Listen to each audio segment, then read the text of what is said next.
दोस्तों स्टडी 91 के online platform में आप सभी का बहुत बहुत स्वागत है। दोस्तों आज आप सभी के समक्ष हिंदी व्याकरण में अपनी हिंदी की सीरीज में एक नए चैप्टर को लेकर हाजिर हूं, जिसमें आज हम संज्ञा की बात करेंगे। दोस्तों अब अगले 4 दिनों तक ना हम संज्ञा, सर्वनाम, विशेषण और क्रिया, इस तरह से दोस्तों इन 4 टॉपिक को बेहतरीन ढंग से पढ़ेंगे। तो आज संज्ञा वाले टॉपिक पर दोस्तों मैं सवाल लेकर हाजिर हूं, ज्यादा नहीं, रोज की तरह 25 सवाल लेकर हाजिर हूं। कहने को 25 सवाल है, जब मैं 25 सवाल डिस्क्राइब करता हूं तो इससे 50 सवाल तैयार हो जाते हैं। ठीक है, तो आप हमारे साथ जुड़िए और इस क्लास की सीरीज के साथ जुड़िए, बहुत अच्छी आपकी तैयारी होगी, ये मैं कहता हूं। ठीक है, इसके अलावा मैं आपको भरोसा दिलाऊं, कुछ बच्चे डिपेंड हो गए यूट्यूब पर, उनको मैं समझाना चाहूंगा। यूट्यूब पर देखिए कॉमन क्लास चलती है, जैसे मैंने संज्ञा पर 25 सवाल कराया, अब कल हम सर्वनाम पे बात करेंगे, परसों हम विशेषण पे बात करेंगे, उसके बाद हम क्रिया पे बात करेंगे। हमारा रोज चैप्टर चेंज हो रहा है। अब इसमें आपको सर्वनाम की, संज्ञा की कितनी बातें पता हैं, ये मैं मान के चलता हूं कि आपको चैप्टर आता है। मैं तो सिर्फ क्वेश्चन आंसर करा रहा हूं। अगर आपको लगता है कि हिंदी में मेरा चैप्टर तैयार नहीं है, कहीं हमारा कॉन्फिडेंस कमजोर हो रहा है, तो आप ना एक बार चांस लीजिए और हिंदी का जो हमारा बैच है उसे ज्वाइन करके देखिए। सुपर सेलिंग बैच है दोस्तों, कंप्लीट हिंदी तैयार हो जाएगा। इतना तैयार हो जाएगा कि दोस्तों आप चाहते हैं ना नितिन सर जैसा मैं मास्टर बन जाऊं, तो आप मास्टर बन सकते हैं इस बैच से। और बैच की प्राइस मैं बता दूं, कई बार बच्चे पूछते हैं बैच की प्राइस क्या, मैं कह रहा हूं आपसे 100 रुपए महीना भी चार्ज नहीं है। जैसे घर के आपके गांव में कोई ट्यूशन पढ़ाता होगा, वो भी 100 रुपए चार्ज करता होगा। आप समझिए 100 रुपए चार्ज भी इस बैच का नहीं है, मंथली चार्ज। ठीक है, ये हालत है दोस्तों। तो अब इससे सस्ता आपको क्या अवेलेबल करा दिया जाए, आप मौका दीजिए, जुड़िए हमारे साथ। और एक चीज और, हर एक बैच में हमने डेमो दे रखा है। कोई भी क्लास आपको लगता है नितिन सर से हिस्ट्री पढ़नी है, नितिन सर से संविधान पढ़ना है, डेमो दिया गया दोस्तों। पहले डेमो देखिए, पसंद आए तो क्लास ज्वाइन कीजिए, नहीं पसंद आता है तो जहां पसंद आता है आप उसकी क्लास ज्वाइन कीजिए। क्योंकि पढ़ना इंपॉर्टेंट है, सिलेक्शन लेना इंपॉर्टेंट है। नितिन सर से ही पढ़ा जाए ना इंपॉर्टेंट नहीं है भाई, आपका सेलेक्ट होना इंपॉर्टेंट है। ठीक है, तो ये चीज ध्यान में रखिएगा। चलिए एक चीज और कहना चाहूंगा, हमारे पास दोस्तों आपकी अपनी हिंदी की किताबें आ चुकी। बहुत दिन से आप डिमांड कर रहे थे सर हिंदी की किताब आ जाती तो बड़ा अच्छा होता। तो पूरे 6000 सवाल दोस्तों इस किताब में है। बहुत मोटी ये किताब है दोस्तों, 632 पेज की किताब है, 600 पेज की किताब। ठीक है, ये अपने आप में बहुत है। मार्केट में जितनी भी किताबें आती है 200 पेज, 150 पेज, 250 पेज, 300 पेज, इतनी मोटी किताब आपको मिलेगा नहीं। और कारण इसका मोटा होने का यह है कि हमने इसमें 6000 सवाल डाले हैं, सभी सवाल अपडेटेड भी हैं। हमारी किताबें जल्दी इसलिए खत्म हो जाती कि हम किताब कम मात्रा में प्रिंट कराते हैं और हर साल उसे अपडेट करते रहते हैं। क्योंकि पीछे जितने भी एग्जाम में हिंदी पूछा गया वो सारे के सारे सवाल आपको इस किताब में मिलेंगे। ठीक है, तो बेहतरीन किताब आपके लिए, आप परचेज कर लीजिए, बहुत अच्छा रहेगा। ठीक है, चलिए सवालों पर आते हैं। पहला सवाल दे रहा है कि संज्ञा के कितने भेद होते हैं। ये दोस्तों बड़ा खतरनाक सवाल है। खतरनाक सवाल क्यों है दोस्तों? संज्ञा के भेद को लेकर के बड़ा कंफ्यूजन है लोगों में कि 3 भेद माना जाए या 5 भेद माना जाए। ठीक है, तो याद रखिएगा, कुछ लोग कहते हैं कि संज्ञा के 3 भेद हैं, कुछ लोग कहते हैं कि संज्ञा के 5 भेद हैं। सवाल ये आता है कि जो 3 कहते हैं वो किसी किसी संज्ञा का भेद मानते हैं। ठीक है, और जो 5 भेद कहते हैं वो किसी किसी संज्ञा का भेद मानते हैं। तो देखिए हम पढ़ते हैं संज्ञा कहते किसे हैं, किसी व्यक्ति, वस्तु या स्थान के नाम को संज्ञा कहते हैं। तो यहां पर पहला हो जाता है व्यक्तिवाचक संज्ञा। ठीक है, क्या हो जाता है दोस्तों? यहां पर पहला हो जाता है व्यक्तिवाचक संज्ञा। ठीक है, व्यक्तिवाचक संज्ञा। दूसरा हो जाता है दोस्तों जातिवाचक संज्ञा। ठीक है, जातिवाचक संज्ञा। तीसरा हो जाता है दोस्तों भाववाचक संज्ञा। ठीक है, भाववाचक संज्ञा। इस तरह से दोस्तों ये संज्ञा के 3 भेद कहे जाते हैं। अब लोगों ने 5 भेद कैसे बताया? 5 भेद दोस्तों उन्होंने इस तरह बताया कि जातिवाचक का 2 भेद कर दिया। यहां पे एक कर दिया दोस्तों जातिवाचक में समूहवाचक डाल दिया, तो ये हो गया 4 भेद, और एक दोस्तों डाल दिया द्रव्यवाचक, ये हो गया 5 भेद। ठीक है, अब सवाल ये आता है नितिन सर हम क्या जवाब देंगे? तो मैं तो कहता हूं आप जवाब दीजिए। कुल मिला के जो होते हैं वो जवाब क्या देना आपको? 5। ठीक है, कुल मिला के 5। अगर 5 ऑप्शन में न दिया हो तभी दोस्तों आप 3 जवाब दीजिएगा, अन्यथा 3 आपको जवाब नहीं देना है। थोड़ा सा टाइम लेके इसलिए समझा रहा हूं क्योंकि ये ऐसा सवाल है जहां हर बच्चा गलती करता है। और मेरा पर्पज क्या है? गलती नहीं होनी चाहिए। चाहे देखो मैं फ्री में पढ़ाऊं या अपने पेड कोर्स में पढ़ाऊं, मेरा फोकस ये होना चाहिए कि बच्चा आया है क्लास में तो उसके लगे कि मास्टर साहब बढ़िया से पढ़ा रहे हैं। ठीक है, खाना पूर्ति नहीं कर रहे हैं। समझ में आ गया ना ये चीज आपको? चलिए आगे बढ़ते हैं। अगला सवाल देखिए, कह रहा नीचे दिए गए शब्दों में जातिवाचक शब्द बताइए। ठीक है, जातिवाचक शब्द क्या है? अच्छा, जातिवाचक का शब्द संज्ञा कहते किसे हैं दोस्तों? जातिवाचक संज्ञा पर्टिकुलर किसी जाति के बारे में बताता है। मैं आपको समझाता हूं। जैसे मैंने कहा गंगा, तो गंगा नदियों में एक पर्टिकुलर नदी का नाम है गंगा, इसलिए उसे व्यक्तिवाचक कहा जाएगा।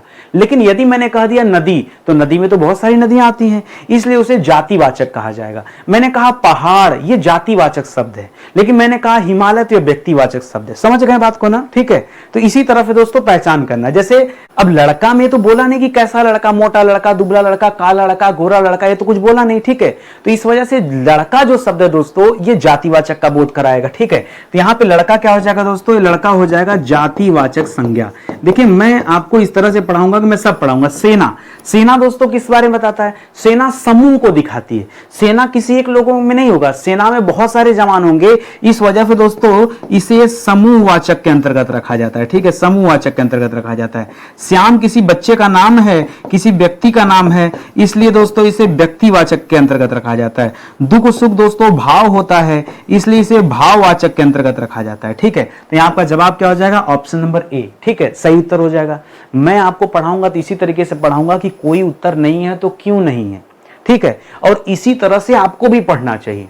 तब दोस्तों ये 25 सवाल में 50 सवाल 100 सवाल पैदा हो जाएंगे। ठीक है, केवल रफ्तार में 25 सवाल हल करने नहीं आए हम लोग। ठीक है, बढ़िया से उसको समझने आए हैं। अगला सवाल, निम्नलिखित में से कौन सा शब्द भाववाचक संज्ञा, भाव को पहचानना है। भाववाचक संज्ञा में आता क्या है? किसी तरह का भाव। ठीक है, सुख का भाव, दुख का भाव, क्रोध का भाव, हंसी का भाव, प्रसन्नता का भाव। ठीक है, किसी तरह का भी भाव हो सकता है। शत्रुता का भाव, मित्रता का भाव, तो देखिए पहला ही मिल गया, शत्रुता या मित्रता का भाव। यह क्या हो जाएगा दोस्तों? यह हो जाएगा भाववाचक संज्ञा। ठीक है, भाववाचक संज्ञा। ये वीर शब्द क्या दोस्तों? वीर नहीं, वीर क्या दोस्तों? वीर शब्द विशेषण है। ठीक है, वीर शब्द क्या है दोस्तों? अच्छा रुकिएगा, जैसे हम लोग नहीं कहते हैं कि राम बहुत वीर थे। ठीक है, वीर मतलब उनके अंदर क्या थी? वीरता थी। तो वीर शब्द विशेषण है, और ये जो वीरता बनेगा वो अलग हो जाएगा। ठीक है, तो यहां पर वीर जो शब्द क्या हो गया, एक सेकेंड, वीर शब्द क्या हो जाएगा? विशेषण हो जाएगा। ठीक है, वीर शब्द क्या हो जाएगा? ये विशेषण शब्द हो जाएगा, विशेषण। ठीक है, इसी तरह से मनुष्य में अब कैसा मनुष्य है, छोटा, लंबा, गोरा, पतला, कैसा नहीं पता, इसलिए दोस्तों इसे क्या कहेंगे? इसे जातिवाचक में रखेंगे। ठीक है, जातिवाचक में रखेंगे। अच्छा, गुरु को कहां रखा जाए? थोड़ा दिमाग पे जोर डालिए और बताइए गुरु को कहां रखा जाए? गुरु, तो गुरु भी दोस्तों क्या हो जाएगा? जातिवाचक के ही अंतर्गत आता है। ठीक है, आपको कंफ्यूजन हो सकता है, लेकिन ध्यान दीजिएगा गुरु भी किसके अंतर्गत आते हैं? जातिवाचक के अंतर्गत आते हैं। तो इस तरह से ऑप्शन नंबर 1 जो है सही उत्तर हो जाएगा। थोड़ा स्पीड बढ़ाते हैं हम लोग, समझ में आ गया तो थोड़ा रफ्तार बढ़ाते हैं।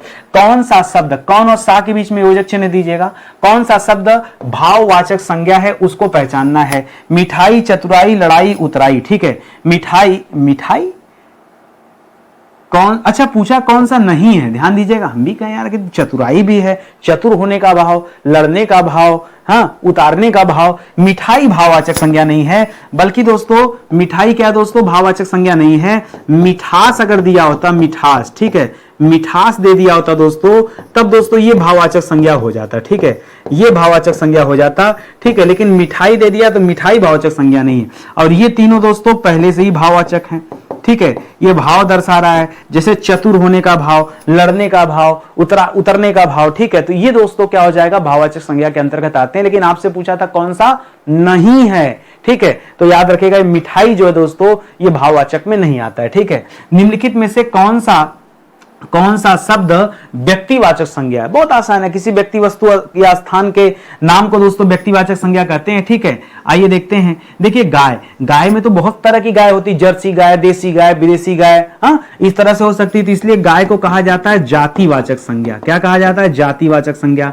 पहाड़ भी दोस्तों जातिवाचक संज्ञा में आते हैं। यमुना दोस्तों नदी विशेष का नाम है, इसीलिए दोस्तों यमुना को क्या कहते हैं? व्यक्तिवाचक संज्ञा, जैसे गंगा, यमुना, ब्रह्मपुत्र, कोई भी हो गया। ठीक है, आम में भी दोस्तों बहुत सारी वैरायटी होती है। ठीक है, अच्छा आप ही बताइए, दशहरी आम, चौसा आम, ठीक है, इस तरह के बहुत सारे आम्रपाली आम, ठीक है, बहुत सारे आम आते हैं। तो इस वजह से आम को कहां रखा जाता है? जातिवाचक के अंतर्गत। तो आपका उत्तर क्या हो जाएगा? सी उत्तर हो जाएगा। कहिए कोई दिक्कत हो तो नहीं ना, आगे बढ़ा जाए, स्पीड बढ़ाइए फटाफट। ठीक है, निम्नलिखित शब्दों में से कौन सा शब्द संज्ञा है? कौन सा शब्द संज्ञा है? क्रुद्ध, क्रोध, क्रोधी, क्रोधित। ठीक है, कौन सा शब्द संज्ञा दोस्तों? अब पहचानना है, सब एक ही जैसा नाम है लेकिन अलग अलग होगा, ठीक है, याद रखेगा।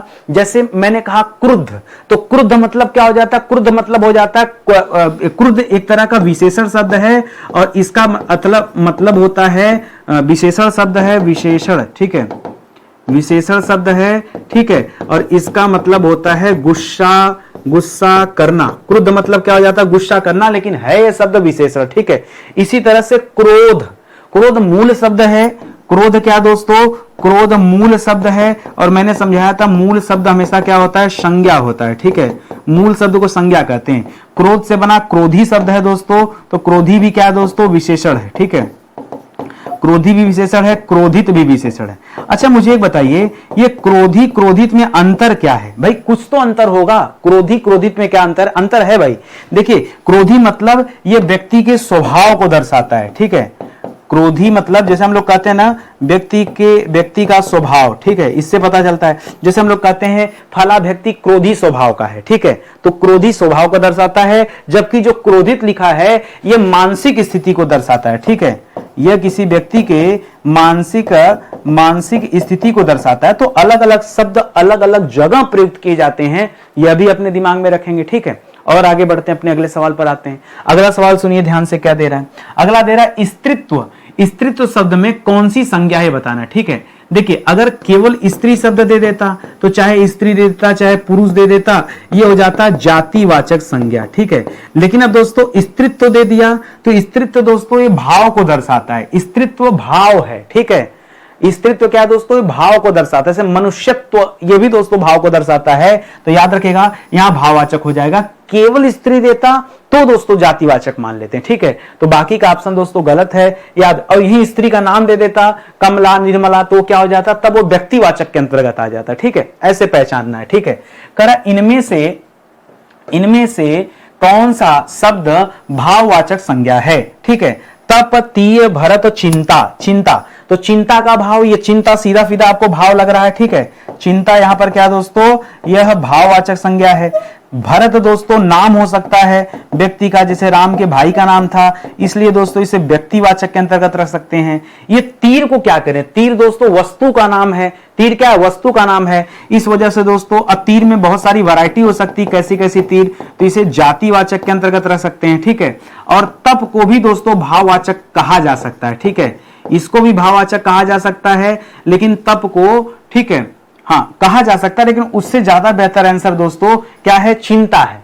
अब यहां पे आप आयोग से जाके लड़ सकते हैं कि क्या तप भाववाचक नहीं, तप करना, ठीक है, तो ये भी दोस्तों भाव है, लेकिन मेरे हिसाब से भाव में ना रखिए इसे, चिंता इससे बेहतर ऑप्शन है, तो डी कर लीजिए।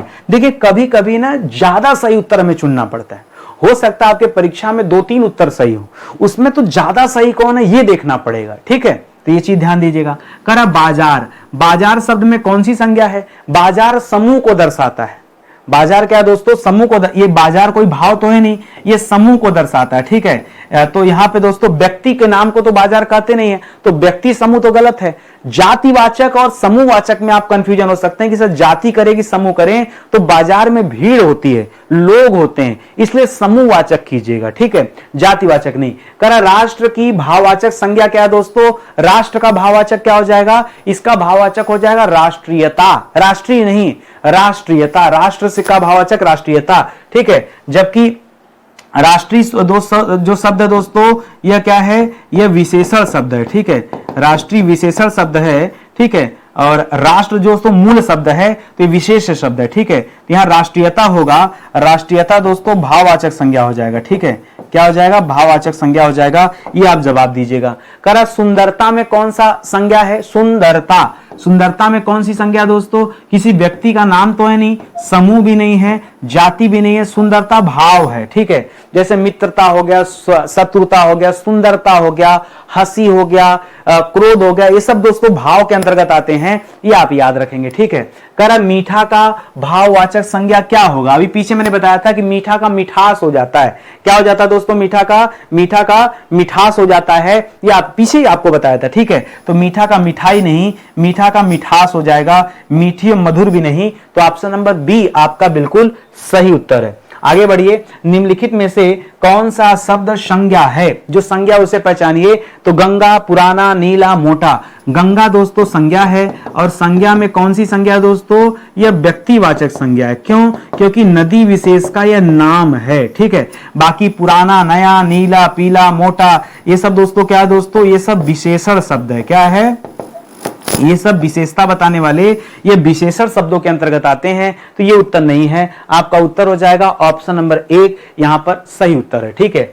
निम्नलिखित में से कौन सा शब्द जातिवाचक संज्ञा के अंतर्गत? ऐसे ही सवाल आते हैं परीक्षा में। आप कुछ और ना सोचिए, जैसा पढ़ा रहा हूं वो ऐसा सवाल आता है। जातिवाचक संज्ञा कौन है? पहचानना है। कामायनी ये ग्रंथ का नाम है, तो ग्रंथ का नाम विशेष है, इस वजह से दोस्तों इसे व्यक्तिवाचक संज्ञा कहेंगे, ठीक। आम दोस्तों, आम में बहुत सारी वैरायटी आती है, इसलिए आम को जातिवाचक के अंतर्गत रखेंगे। रसीला दोस्तों जो जैसे आम रसीला होता है, तो रसीला दोस्तों विशेषण हो गया। रसीला क्या हो गया?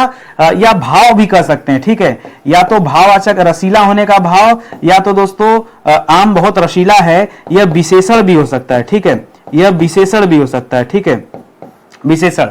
और वकील दोस्तों क्या हो जाएगा? वकील दोस्तों यह जातिवाचक हो जाएगा, ठीक है। यह भी जातिवाचक हो जाएगा। अब देखिए दो जातिवाचक आ गया। यहां आम भी कर सकते हैं, वकील भी कर सकते हैं। क्यों? आप बताइए, क्या वकील उत्तर नहीं हो सकता है? हो सकता है। क्या आम उत्तर नहीं हो सकता? वो भी हो सकता है। ऐसे में क्या करें? ये तो कंट्रोवर्सी वाला सवाल दे दिया, तो अब दोनों में बेहतर कौन सा माना जाए? दोनों बेहतर है भाई। वकील में भी बहुत सारी वैरायटी होती है और आम में भी बहुत सारी वैरायटी होती है, ठीक है। तो अब ज्यादा बेहतर के चक्कर में आम को कर लीजिए, क्योंकि आम की वैरायटी आप गिना सकते हैं, जैसे चौसा है, दशहरी है, लंगड़ा है, आम्रपाली है, सिंधु है, ठीक है। इस तरह से तोतापरी आप गिना सकते हैं। वकीलों में वैरायटी नहीं गिना सकते हैं, ठीक है। अब कुछ बच्चे कहेंगे नहीं सर गिना सकते हैं, जूनियर वकील, सीनियर वकील, हाँ ठीक है, ये तो अलग हो गया, तो व्यक्ति के आधार पे हो जाएगा। लेकिन इससे बेहतर उत्तर आम को कर सकते हैं। तो कभी ऐसे सवाल आ जाए ना, तो जो ज्यादा बेहतर सही उत्तर है उसका चुनाव कीजिए। अच्छा, ऐसे में बच्चे मुझसे लड़ भी जाते हैं, सर ऐसा नहीं ऐसा। भाई वो अपने दिमाग से उत्तर देते, मैं अपने दिमाग से उत्तर दे रहा हूं, ठीक है। लेकिन मैं उत्तर क्यों दे रहा हूं, पहले इस बात को समझिए आप, ठीक है। कह रहा स्वतंत्रता सबको प्यारी है। इस वाक्य में जो प्यारी शब्द है दोस्तों, ये क्या है? क्या ये जातिवाचक है? क्या किसी जाति को प्यारी बताता है? नहीं, ये अच्छा भाववाचक को बताता है। देखिए, अब भाव है कि गुण है, ये पहचान करिए, ठीक है। तो ये गुणवाचक शब्द है, और गुणवाचक संज्ञा, इस नाम का कोई संज्ञा होता है क्या? गुणवाचक नाम का कोई संज्ञा होता है? पहले बताइए। तो गुणवाचक नाम का कोई संज्ञा नहीं होता है, जबकि गुणवाचक नाम का विशेषण होता है, ठीक है। इस नाम का संज्ञा नहीं होता है। तो याद रखिएगा, प्यारी जो शब्द है, स्वतंत्रता सबको प्यारी है। तो प्यारी दोस्तों जैसे मित्रता होता, भाव हो सकता है, तो ये आप उत्तर कर लीजिएगा, ठीक है। ये उत्तर क्यों नहीं है? क्योंकि गुणवाचक विशेषण नहीं होता है। गुणवाचक संज्ञा नाम का कोई भेद नहीं है, ठीक है। नाम का कोई भेद नहीं है। जब इस नाम का कोई भेद ही नहीं होता है, तो उत्तर कैसे हो सकता है? हाँ भाई, आपने 5 पढ़ा, व्यक्तिवाचक होता है, जातिवाचक होता है, भाववाचक होता है। इसी में जातिवाचक, समूहवाचक और द्रव्यवाचक बढ़ जाता है। क्या आपने कहीं गुणवाचक पढ़ा? नहीं पढ़ा, तो जबरदस्ती का उत्तर क्यों बनाना, ठीक है। इस चीज को ध्यान दीजिएगा। कह रहा समुद्रगुप्त भारत का नेपोलियन था, ठीक है। भारत का किसने कहा था समुद्रगुप्त को भारत का नेपोलियन? विसेंट स्मिथ ने कहा था। परीक्षा में खूब सवाल आता है, किसने कहा था? तो याद रखेगा, विसेंट स्मिथ ने दोस्तों भारत का नेपोलियन कहा था समुद्रगुप्त को। तो नेपोलियन शब्द जो दोस्तों ये क्या दर्शाता है? नेपोलियन शब्द एक जाति विशेष को दर्शाता है, ठीक है। नेपोलियन एक जाति विशेष को दर्शाता है, जबकि समुद्रगुप्त शब्द दोस्तों ये व्यक्तिवाचक संज्ञा को दर्शाता है, क्योंकि गुप्त काल के एक राजा का नाम था समुद्रगुप्त, ठीक है। लेकिन उसे नेपोलियन कहना ये क्या दर्शाता है? जातिवाचक को दर्शाता है, ये ध्यान देंगे। निम्नलिखित में से किस विकल्प में सभी शब्द भाववाचक संज्ञा शब्द हैं? सब के सब दोस्तों जहां भाववाचक है उसका पहचान करना है। चलिए देखते हैं। अमीर गरीब, ठीक है। अमीर गरीब, समूह, यहां समूह को हटा दीजिए, ठीक है। तो समूह की वजह से दोस्तों ऑप्शन गलत हो गया। जवानी, खटास, पुस्तक और गंगा को हटा दीजिए, पुस्तक जातिवाचक हो जाएगा, गंगा व्यक्तिवाचक हो जाएगा, इस वजह से ये उत्तर भी आपका नहीं होगा। रसीला भाव है, कड़वाहट भाव है, बुढ़ापा भाव है, उन्नति भाव है, ये सही लग रहा है। धैर्य भाव है, चालाकी भाव है, उदासी भाव है, लेकिन सूर्य भाव नहीं है, ठीक है, सूर्य व्यक्तिवाचक संज्ञा है, इस वजह से ये गलत हो जाएगा। तो जो सही उत्तर है वो ऑप्शन नंबर सी है, क्योंकि रसीला भी भाव है, कड़वाहट का भाव है, बुढ़ापा का भाव है और उन्नति का भाव, ठीक है। ये सब दोस्तों क्या है, भाववाचक संज्ञा है। बाकी ऑप्शन में जो नहीं था उस वजह से उसको हाईलाइट कर लीजिए, तो अपने आप वो एलिमिनेट हो जाएगा। परीक्षा में भी आप ऐसे कर लिया करिए कि जो नहीं है उसको गोला कर दीजिए, इस वजह से ये गलत, इन दोनों की वजह से ये गलत, इसकी वजह से ये गलत, ऐसे कर लीजिए तो अपने आप उत्तर सही हो जाएगा। कह रहा बुढ़ापा एक प्रकार का अभिशाप है। इस वाक्य में जो बुढ़ापा शब्द है क्या है, अभी अभी बताया कि बुढ़ापा क्या है दोस्तों, ये भाव है, जाति नहीं, व्यक्तिवाचक समूहवाचक नहीं, बुढ़ापा भाव है, ठीक है, ये आप याद रखिएगा। बुढ़ापा जैसे जवानी भाव होता है वैसे बुढ़ापा भी भाव में आएगा, ठीक है। निम्नलिखित विशेषणों में से संज्ञा की पहचान करें, ठीक है। आसमानी, नियमित, अनुशासन, ठीक है। देखिए यहां अनुशासन जो शब्द है दोस्तों ये संज्ञा है। अनुशासन जो शब्द है ये संज्ञा है। अनुशासन किस प्रकार का संज्ञा है, तो याद रखिएगा ये भाववाचक संज्ञा है, ठीक है। जबकि दोस्तों आसमानी और नियमित, ठीक है, ये विशेषण शब्द हो जाएंगे, ठीक है, ये विशेषण शब्द हो जाएंगे। और मूल रूप से जैसे आसमानी दोस्तों ये आसमान से बना है, ठीक है, या आकाश से बना है, ठीक है, आसमान या आकाश से बना है। उसी तरह नियमित दोस्तों ये नियम से बना है, ठीक है, ये नियम से बना हुआ शब्द है, तो मूल शब्द हो जाएंगे। और मूल होने की वजह से तब ये विशेष से कहे जाएंगे, ठीक है, मूल होने की वजह से, ठीक है, ये क्या कहलाएंगे, ये विशेष से कहलाएंगे, ठीक है। जब विशेष से होता तब संज्ञा हो सकता था, ठीक है, ऐसे नहीं। तो अभी के लिए ऑप्शन नंबर सी उत्तर होगा, ये ध्यान दीजिएगा।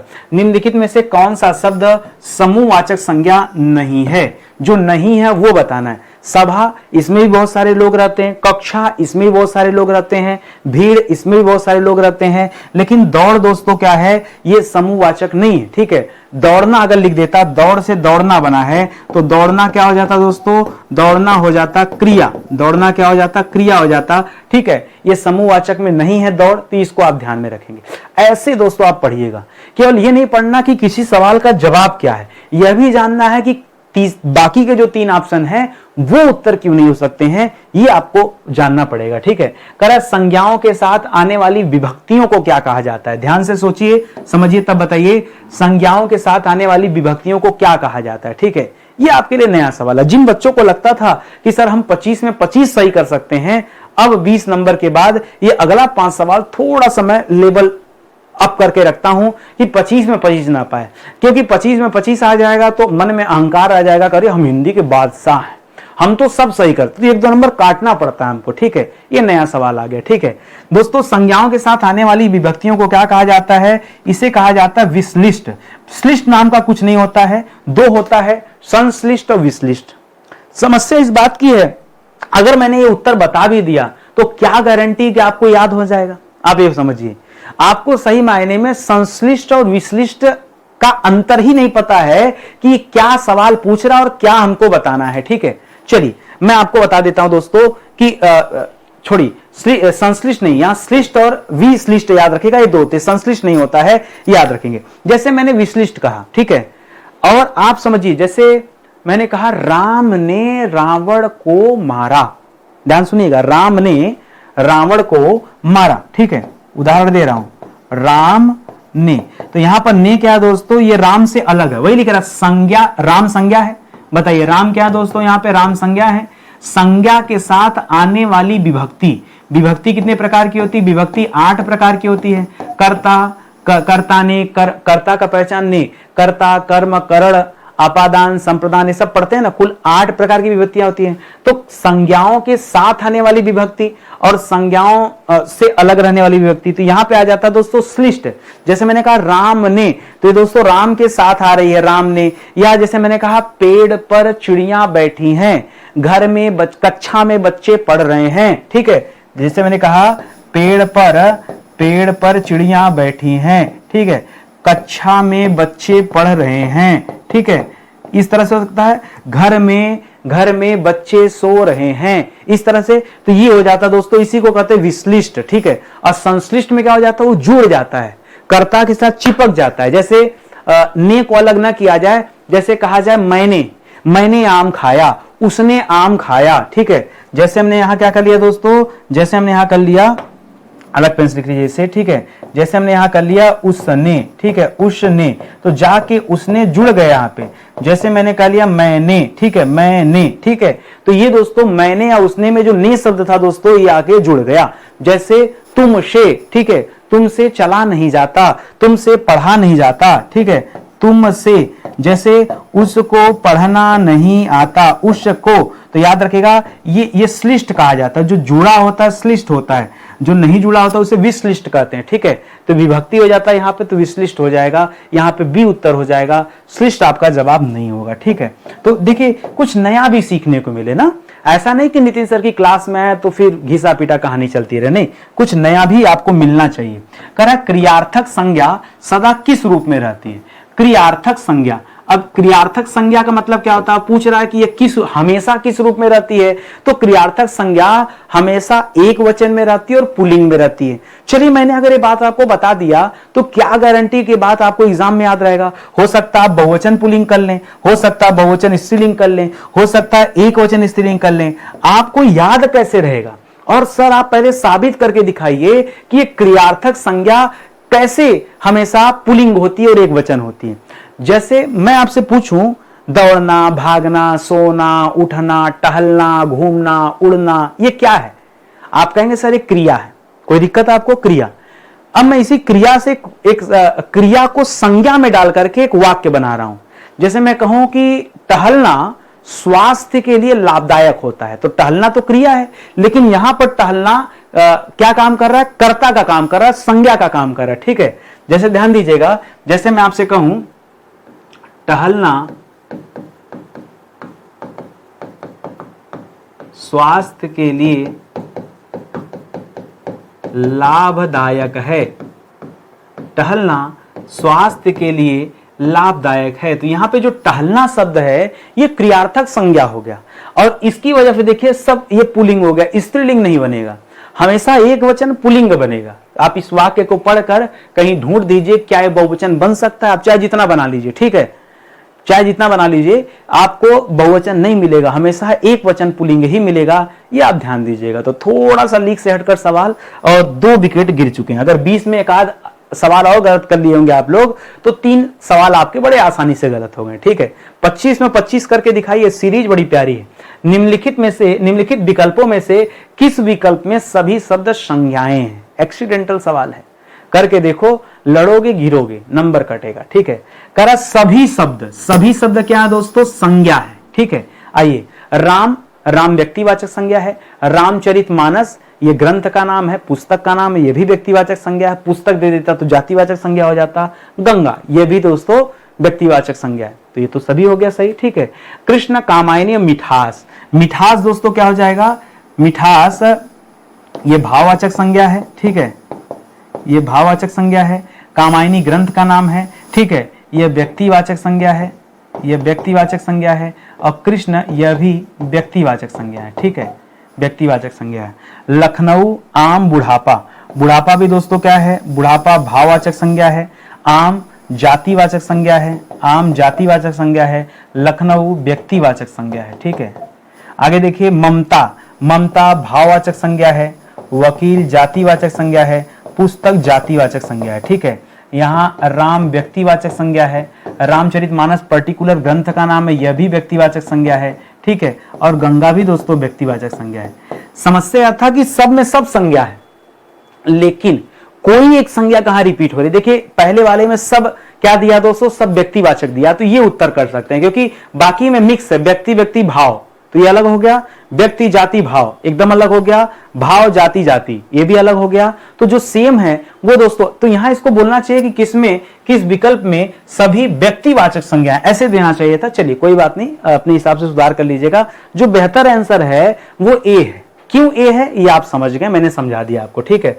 निम्नलिखित में से कौन सा शब्द जातिवाचक संज्ञा नहीं है? जो जातिवाचक संज्ञा नहीं वो बताइए। जवान, बालक, सुंदर, मनुष्य, ठीक है।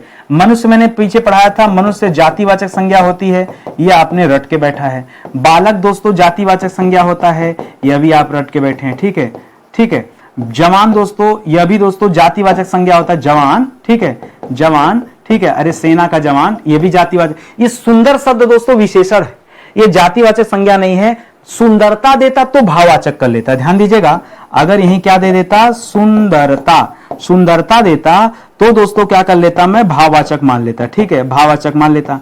ये सुंदर शब्द दोस्तों क्या है, ये सुंदर शब्द विशेषण शब्द है, क्या है, ये सुंदर शब्द क्या है दोस्तों, यह विशेषण शब्द है। ये ध्यान देंगे तो ऑप्शन नंबर सी जो है इस सवाल का बिल्कुल सही उत्तर जाएगा। आखिरी सवाल कह रहा है गांधी को राष्ट्रपिता कहा गया है, वाक्य किस रूप से परिवर्तित हो रहा है, गांधी को राष्ट्रपिता कहा गया है, ठीक है, गांधी मतलब महात्मा गांधी को, महात्मा गांधी को राष्ट्रपिता कहा गया है। तो अब यहां दो चीजें हैं, ठीक है, एक चीज है दोस्तों महात्मा गांधी, ध्यान से समझिएगा, ये बहुत खतरनाक सवाल है। और दूसरी तरफ दोस्तों एक शब्द है राष्ट्रपिता। राष्ट्रपिता दोस्तों ये एक तरह से उनको पद दिया जा रहा है, महान एकदम कि एक ही होते हैं, इस नाम से कोई दूसरा तो होता नहीं, ठीक है। तो ये चीजें, ठीक है, तो याद रखिएगा गांधी को राष्ट्रपिता कहा गया है, ये किस रूप में परिवर्तित हो रहा है। अब मैं जो उत्तर आपको बताने वाला हूं, आपको ईमानदारी से बताऊं, मैं झूठ नहीं बोलूंगा। जब ये सवाल मेरे पास पहली बार आया तो मैंने सोचा, मैं जैसा सोच रहा हूं वैसा बच्चे सोचते हैं, ध्यान दीजिएगा। मैंने सोचा गांधी जी एक हैं, ये व्यक्ति विशेष का नाम है तो ये व्यक्तिवाचक हो गया, ठीक, और राष्ट्रपिता यह जाति को सुशोभित कर रहा है, पद को, ठीक है, यह पद को सुशोभित कर रहा है इसलिए विशेष पद है तो यह जातिवाचक हो गया, ठीक। तो हमने कहा व्यक्तिवाचक से जातिवाचक, व्यक्तिवाचक से जातिवाचक, ऑप्शन नंबर डी सवाल का सही उत्तर है। यही बच्चे भी करते हैं, लेकिन फिर मैं समझा रहा हूं दोस्तों ये सही उत्तर नहीं है, ये गलत उत्तर है, ठीक है, ये गलत उत्तर है। क्यों गलत उत्तर है, ज्यादातर बच्चे ही करेंगे, गूगल में उत्तर भी आपको ही मिलेगा, ज्यादातर मास्टर साहब भी आपको ही पढ़ाएंगे। अब मैं जो चीजें समझाने वाला हूं वो समझिए, यहां पे उत्तर उल्टा है, उत्तर होगा जातिवाचक से व्यक्तिवाचक, और यही सत्य है, ठीक है, बस यही सत्य उत्तर है, इसमें कोई बट नहीं करेगा, मैं साबित करके दिखाता हूं, ठीक है। आप ध्यान दीजिएगा, कभी एक सवाल और दे रहा हूं मैं, भारत में जयचंदों की कमी नहीं है, ठीक है, भारत में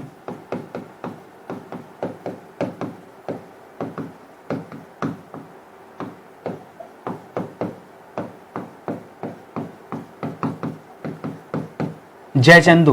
अब जयचंदो से क्या समझ में आता है कि बहुवचन का समझ में आता है, ठीक है, ध्यान दीजिएगा।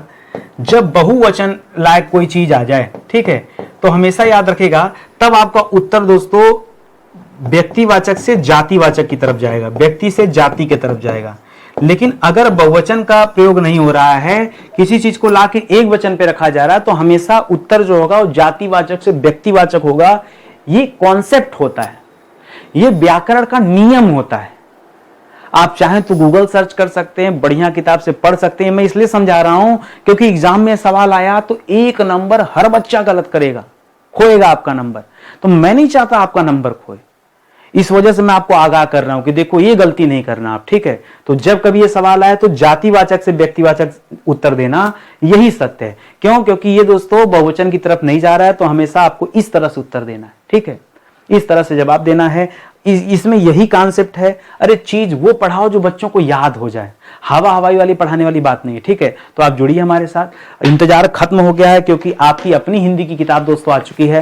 ये किताब आप ले लो, पूरे 6000 सवाल दिया है। जैसे मैं संज्ञा आपको पढ़ा रहा हूं तो आपके मन में आ रहा होगा कि सर जो संज्ञा चैप्टर है इसमें आपकी किताब में सर कितने सवाल दिए हैं संज्ञा चैप्टर में, तो ज्यादा नहीं, छोटा ही चैप्टर, संज्ञा बहुत बड़ा चैप्टर तो है नहीं। तो संज्ञा चैप्टर में जो सवाल है वो 76 सवाल हैं, 76 सवाल दोस्तों इस किताब में संज्ञा वाले से दिए हैं, और संज्ञा चैप्टर का डिटेल भी दिया गया है। तो बहुत बढ़िया किताब है, इसको लेने से फायदा है, प्रैक्टिस हो जाएगी। जैसे यहाँ 25 पढ़ा, अब थोड़ा थोड़ा अच्छा फील हो रहा है, किताब रहता तो फटाक से 75-76 सवाल और कर लेते तो 100 सवाल आपका हो जाता और कॉन्सेप्ट क्लियर हो जाता। इस तरह से पढ़ाई करनी चाहिए आपको। तो किताब ले लीजिए, बहुत बढ़िया किताब है। कोर्स भी हमारे पास चल रहा है, किताबें भी हैं। कोर्स में तो हिंदी का बैच जो हमारा दोस्तों सुपर सेलिंग बैच है, इसके अलावा बहुत सारे बच्चे पूछते हैं कि सर जीएस कहां से पढ़ें, तो जीएस के लिए एक संपूर्ण सामान्य अध्ययन का प्लेलिस्ट आपको यूट्यूब पर मिल जाएगा फ्री में, वहां से भी कर सकते हैं। बाकी पेड कोर्स की तो बात अलग है, पेड कोर्स पढ़ लिया तो दोबारा आपको ये विषय कभी नहीं पढ़ना जीवन में। आप मेंस आंसर राइटिंग तक के लिए तैयार हो जाएंगे ये बैच अगर आपने ज्वाइन कर लिया। एक बार संविधान पढ़ के हमसे देखो, जीवन में कई बार संविधान पढ़ा होगा, एक बार संविधान मुझसे पढ़ के देखो, आपको समझ में आ जाएगा। आपको लगेगा आज तक जो पढ़ा सब गलत पढ़ा या ऊट पटांग पढ़ा, जो पढ़ना चाहिए था तो पढ़ा ही नहीं। इतना विधिवत मैं पढ़ा रहा हूं, बहुत विधिवत, बहुत इत्मीनान से पढ़ा रहा हूं, शानदार तरीके से। ठीक है, एक गजब का लेक्चर। आप मूल अधिकार के लेक्चर को देखिए, तबीयत खुश हो जाएगा। ठीक है, ये मैं अपनी तारीफ नहीं कर रहा हूं, मैं मेहनत कर रहा हूं तो मुझे पता है, क्योंकि मैं जैसा चाहता था मैं वैसा बच्चों को डिलीवर्ड कर रहा हूं। मैं अपने जीवन में जैसा चाहता था कोई मुझे ऐसा पढ़ा देता, वैसा जैसा पढ़ा देता वो मूर्ति बनी थी ना, वैसा मैं बच्चों के लिए बनना चाहता हूं, कि वैसा ही पढ़ाना चाहता हूं कि जो बच्चे खुश हो जाएं, गदगद हो जाए उनका मन। ठीक है, ये हमारा हेल्पलाइन नंबर दोस्तों, कहीं कोई दिक्कत है, समस्या है तो आप व्हाट्सएप पे संपर्क कर सकते हैं, कॉल कर सकते हैं। और सारे कोर्सेज जो हमारे हैं वो हमारे इसी एप्लीकेशन पे चलते हैं, स्टडी 91 ऑफिशियल शब्द जरूर जोड़िएगा। ठीक है, इसी पे चलते हैं, बीच में मेरी फोटो भी लगी होगी, ये पहचान है। ठीक है, तो मिलते हैं दोस्तों अगले लेक्चर में, तब तक के लिए बहुत बहुत धन्यवाद आप सभी का। जय हिंद, जय Bharat, thank you so much.